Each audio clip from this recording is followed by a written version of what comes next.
ఇప్పుడే country delight యాప్ని download చేసుకోండి. Download the country delight app now. ఇంకో పక్కన గోబార్ యూనిట్స్ చూస్తే దగ్గర 21 స్టార్ట్ అయినాయి. మార్చి 26కు పూర్తి చేస్తాం.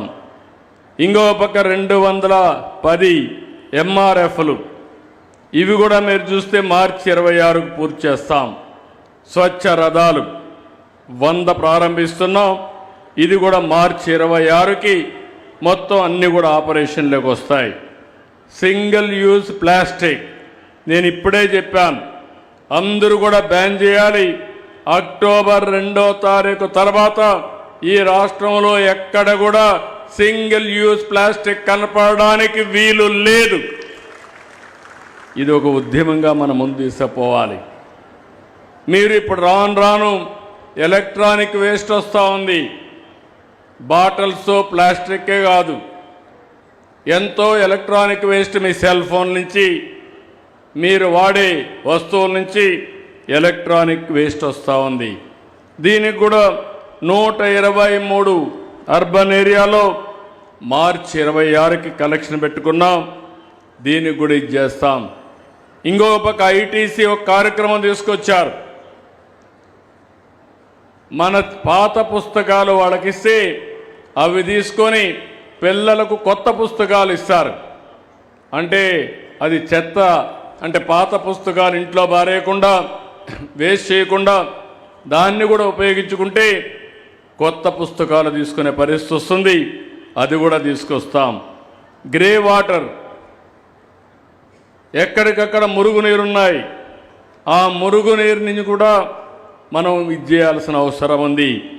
ఇంకొక పక్కన మీరు ఒక్కసారి ఆలోచిస్తే అన్ని గ్రామాలు ఓడిఎఫ్ గ్రామాలుగా ఉండాలి. మరుగుదొడ్లు కట్టుకోవాలి, మరుగుదొడ్డి వాడాలి. బయట మరుగుదొడ్డికి పోవడానికి వీలు లేదు. ఒకప్పుడు నేను చూసేవాడిని, నేను ఆ రోజు ఎన్నో ప్రయత్నాలు చేశాను. ఆడబిడ్డలు చెప్పేవాడిని, తెల్లవారితో నిద్ర లేస్తే తెల్లవారికి మునిపే ఈ యొక్క మరుగుదొడ్డి పోయే కార్యక్రమానికి ఆడబిడ్డలు చేసేవాళ్ళు. అది చేసినప్పుడు నేను చాలా ఇక్కడ చూసింది, రోడ్లన్నీ కూడా ఎక్కడికక్కడ మరుగుదొడ్లు మయమైపోయేటివి. నేను ఒకసారి పాదయాత్ర చేసినప్పుడు నేను చూశా, స్వయంగా చూశా. ఆ రోజు నాకు అనిపించింది, నా రాష్ట్రంలో ప్రతి ఒక్కరికి మరుగుదొడ్డి కట్టి మా ఆడబిడ్డల ఆత్మ గౌరవాన్ని కాపాడాలని ఇంటింటికి మరుగుదొడ్డి ఆత్మ గౌరవం పేరుతో ఇచ్చాం. ఇంకా కొంత ఇక్కడ లీవ్, వాళ్ళందరికీ విజ్ఞప్తి చేస్తున్నా, ఈ మరుగుదొడ్లన్నీ కూడా కట్టే పరిస్థితి తీసుకొస్తాం. ఇప్పుడు కొన్ని గ్రామాల్లో, టౌన్స్లో అయితే పర్వాలేదు, కానీ గ్రామాల్లో ఎక్కడికక్కడ సింగిల్ పిట్టు ఒకటి పెట్టుకొని మనం బాత్రూమ్ పోతే అందులో వదిలిపెడుతున్నాం. ఓసారి అది ఫిలప్ అయితే కొన్ని సమస్యలు ఉన్నాయి.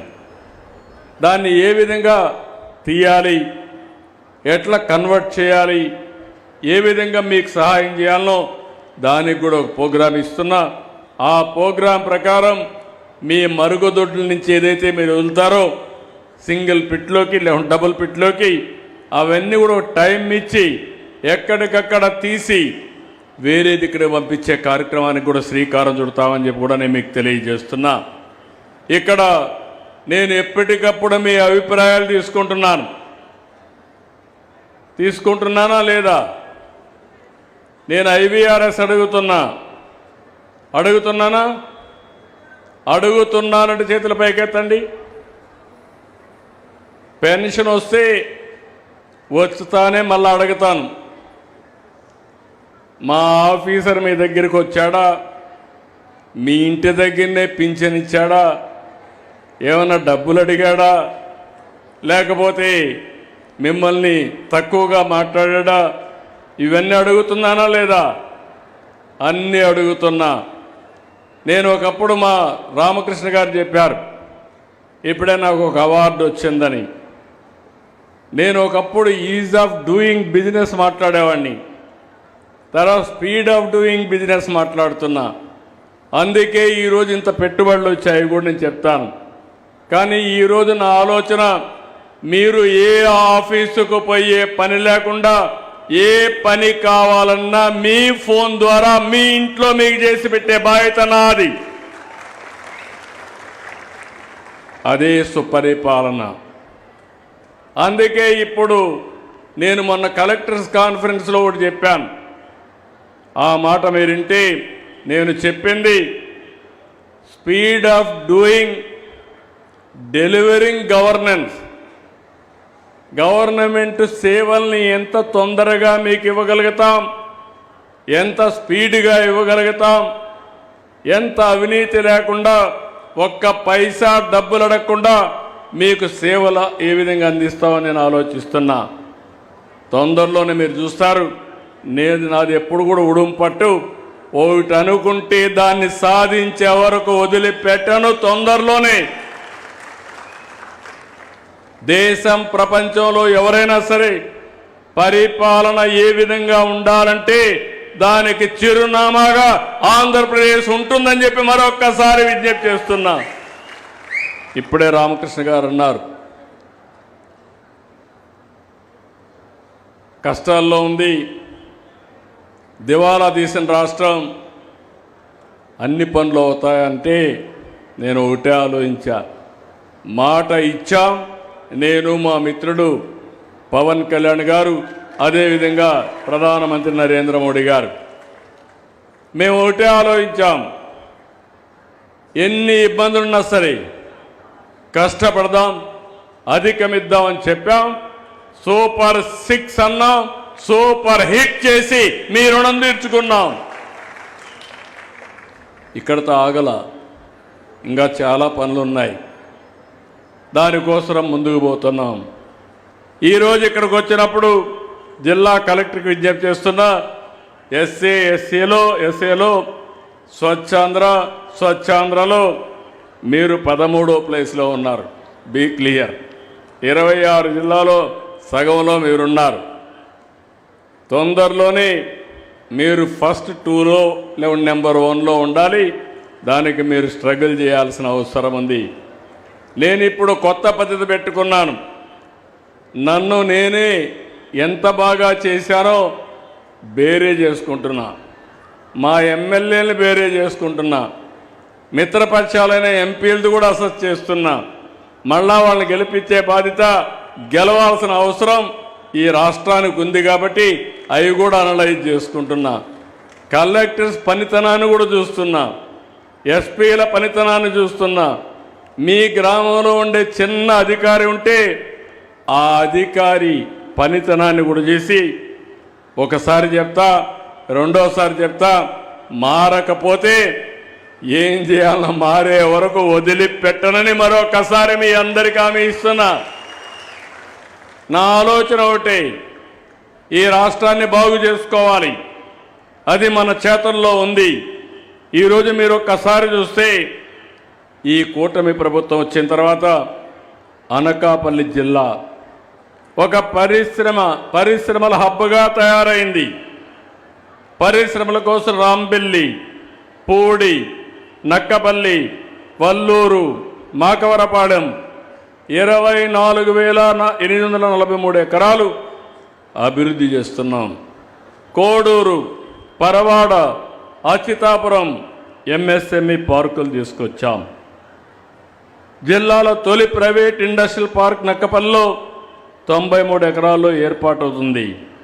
మహిళల కోసం ఇండస్ట్రియల్ పార్క్ అలీప్ ద్వారా 32 ఎకరాలు కేటాయించాం.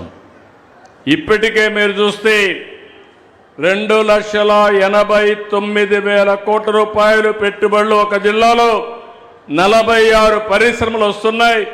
ఈ పరిశ్రమలు వస్తాయి 1,57,000 మందికి ఉద్యోగాలు వస్తాయని చెప్పి కూడా నేను మీకు తెలియజేస్తున్నా. ఇంకో పక్క నేను ఆలోచిస్తున్నాను, అరకు కాఫీ మీరు చూశారు. ఒకప్పుడు అరకు కాఫీ ఎవరికి తెలిసేది కాదు, ప్లాంటేషన్ కూడా పెట్టాం. ఈరోజు అరకు కాఫీ ప్రపంచవ్యాప్తంగా బ్రహ్మాండమైన కాఫీగా తయారైంది, పాపులర్ కాఫీగా తయారైంది. నిన్నే మీరు చూస్తే మహేంద్ర కంపెనీ ఆనంద్ మహేంద్ర. ఆయన నాంది ఫౌండేషన్ రన్ చేస్తాడు. నేనే 96, 97లో పెట్టాను. ఆ ఫౌండేషన్ పెట్టిస్తే అంజిరెడ్డి గారు ఆయనకు అప్పచెప్పారు. ఆయన ఇటీవల కాలంలో అప్పట్లోనే ప్రారంభించాం అరకు కాఫీని ప్రపంచవ్యాప్తంగా పాపులరైజ్ చేయాలని. ఈరోజు ఆ కాఫీని తిన్న అతను పెట్టిన ట్వీట్ చూస్తే 1 కేజీ అరకు కాఫీ 10,000 రూపాయలు అమ్మింది. ఆన్లైన్లో పెట్టాడు. 10,000 రూపాయలకు కొనుగోలు చేశారు. పెట్టినట్టన్నీ కూడా 2 గంటల్లో కొనేశారు. అంటే ఏ విధంగా డిమాండ్ ఉందో అరకు కాఫీకి మీరు గుర్తుపెట్టుకోవాలి. ఒక ఎగ్జాంపుల్ మాత్రం, ఈరోజు మనకు దేశంలోనే 2వ అతిపెద్ద బెల్లం మార్కెట్ మన అనకాపల్లి బెల్లం. ఇప్పుడు అందరూ కూడా షుగర్ తినడం మానేశారు, కానీ బెల్లం తినడానికి ఇష్టపడుతున్నారు. అది కూడా మనం అనకాపల్లిలో ఆర్గానిక్ బెల్లం చేసి ప్రపంచానికి ఎగుమతి చేసే పరిస్థితికి వస్తాం. అది ఎమ్మెల్యే ఎంపీలకు అందరికీ అప్పచెబుతున్నా, కలెక్టర్ కూడా చెప్తున్నా. ఎప్పుడు కూడా మనం చేయాల్సింది చేసే పని మామూలుగా చేస్తూ బాధపడుతూ కూర్చుంటే మనల్ని ఎవరూ కాపాడలేరు. ఎప్పుడైనా సరే ఇబ్బందుల్లో అవకాశాలు ఉంటాయి. మొన్నటి వరకు మీరు చూస్తే పెద్ద సంక్షోభం. ఆ సంక్షోభంలో ఒక అవకాశాన్ని ఎత్తుకుని ఈరోజు నెంబర్ 1 రాష్ట్రంగా ఆంధ్రప్రదేశ్ నిలబెట్టే బాధ్యత నేను తీసుకున్నాను.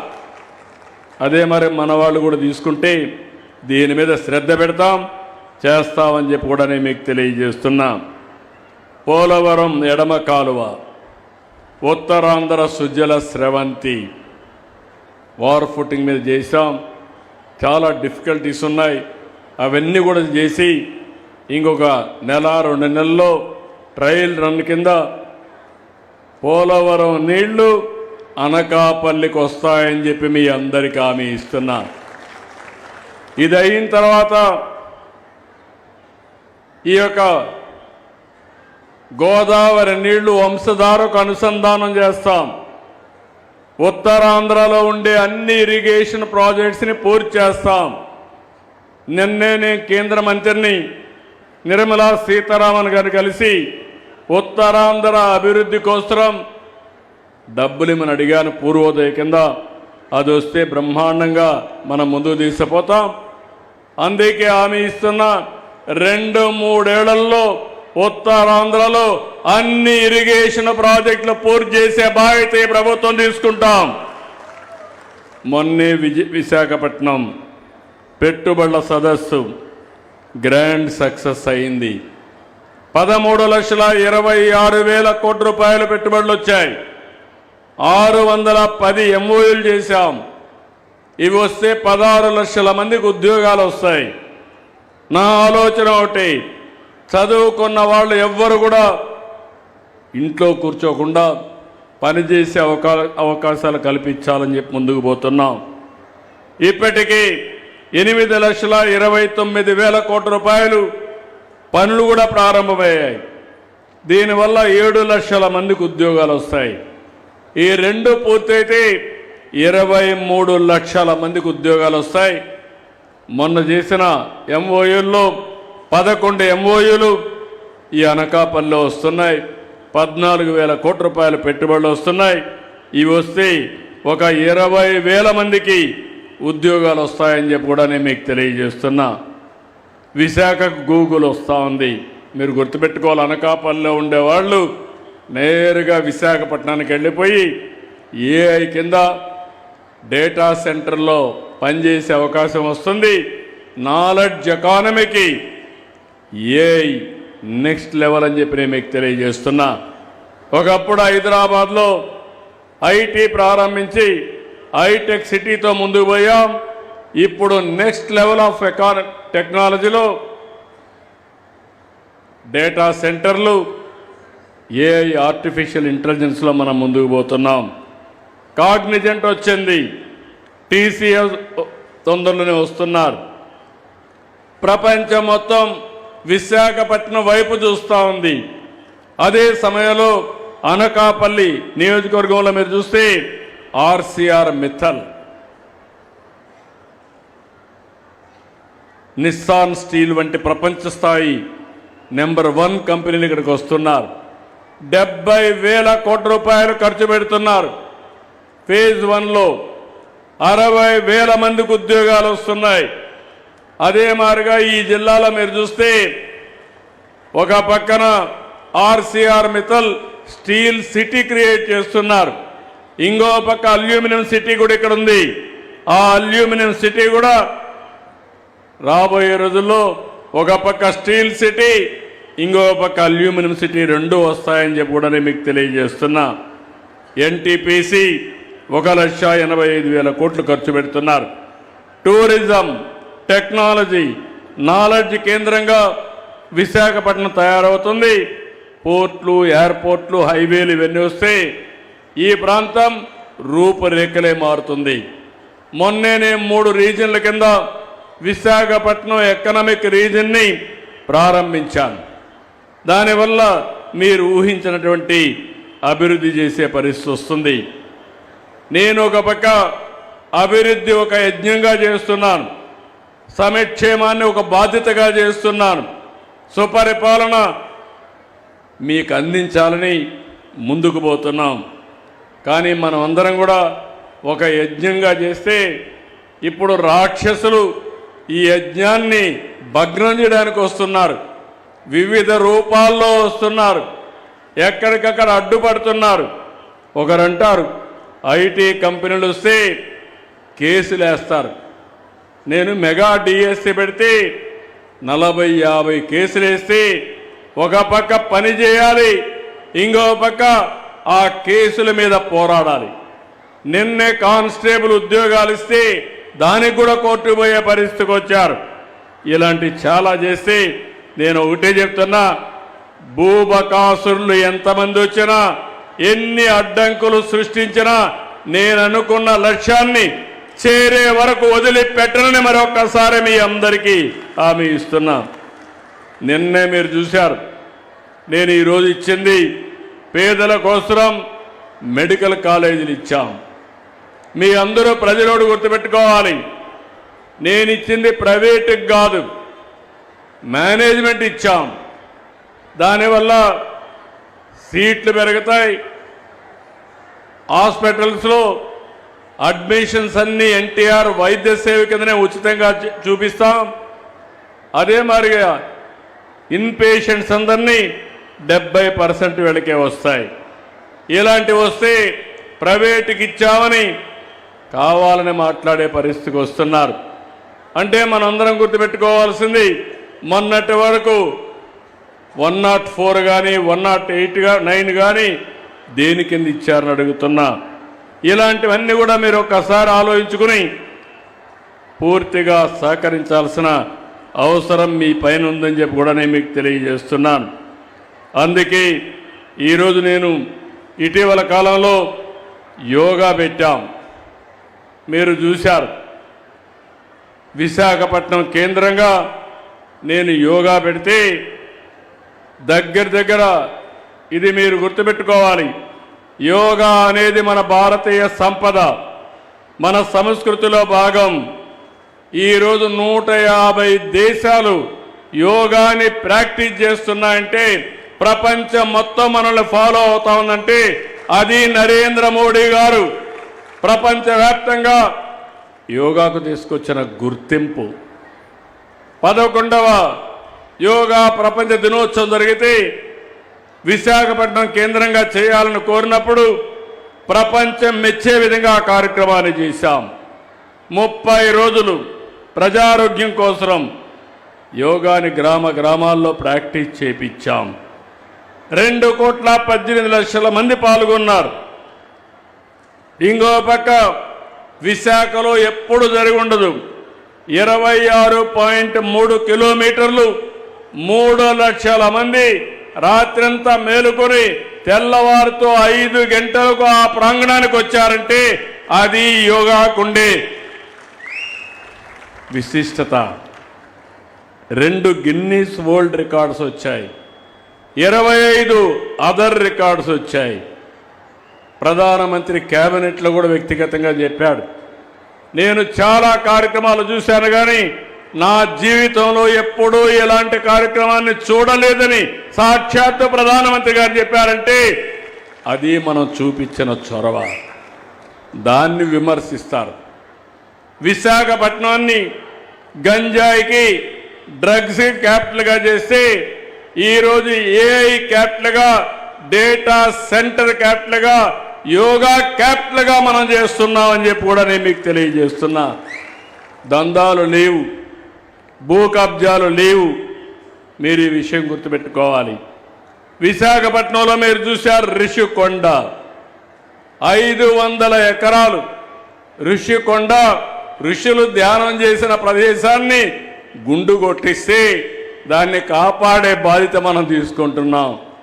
500 కోట్లు అక్కడ ఖర్చు పెట్టిన వ్యక్తులు కనీసం ఒక్క మెడికల్ కాలేజీ కట్టలేకపోయారు. సర్వే రాళ్లపైన 700 కోట్లు ఖర్చు పెట్టారు. ఆ సర్వే రాళ్లన్నీ ఇప్పుడు మళ్ళీ ఏం చేయాలో అవన్నీ చేసే పరిస్థితికి వస్తున్నాం. ఇంకో పక్క ఇంటికి కాంపౌండ్లు కట్టుకొని దగ్గర 12 కోట్లు 15 కోట్లు ఖర్చు పెట్టే పరిస్థితికి వచ్చారు. ఈ ప్రభుత్వం ప్రజల కోసం ఖర్చు పెడతాం. యోగా భావితరాలకు అవసరం, ప్రజారోగ్యానికి అవసరం. తప్పకుండా ఈ కార్యక్రమాన్ని ప్రజా ఉద్యమంగా తయారు చేసే బాధ్యత ఈ ప్రభుత్వం తీసుకుంటాం. ఇలాంటివన్నీ కూడా మీకు గుర్తుపెట్టుకోవాల్సింది. ఈ ప్రభుత్వాన్ని ఒకసారి చూస్తే గంజాయి వనాలుగా మార్చిన ప్రాంతాన్ని అరకు కాఫీ వనంగా మార్చామంటే అది మనకు వాళ్ళకు వ్యత్యాసం అని చెప్పి కూడా నేను మీకు తెలియజేస్తున్నా. అందుకే మిమ్మల్ని అందరినీ కోరుతున్నా, ఈరోజు ఇక్కడికి వచ్చినప్పుడు మీ అభిమానం చూసా, మీ ఉత్సాహం చూసా. నేను మళ్ళీ కోరుతున్నా, ఏదో నెలకొక్క రోజున స్వచ్ఛాంధ్ర కార్యక్రమం చేయడం కాదు, అనునిత్యం మీ జీవితంలో ఈ స్వచ్ఛాంధ్ర, స్వర్ణాంధ్ర ఒక భాగం కావాలి. మీ ఆలోచన విధానంలో మార్పు రావాలి. అది మీరు చేయగలిగితే మీ భవిష్యత్తు బంగారు భవిష్యత్తు చేసే బాధ్యత ఈ కూటమిదని చెప్పి మరొక్కసారి తెలియజేసుకుంటూ, ఈ కార్యక్రమంలో భాగస్వాములైన మిమ్మల్ని అందరినీ పేరు పేరున మనస్ఫూర్తిగా అభినందిస్తూ అందరికీ నమస్కారాలు. జై హింద్, జై జన్మభూమి.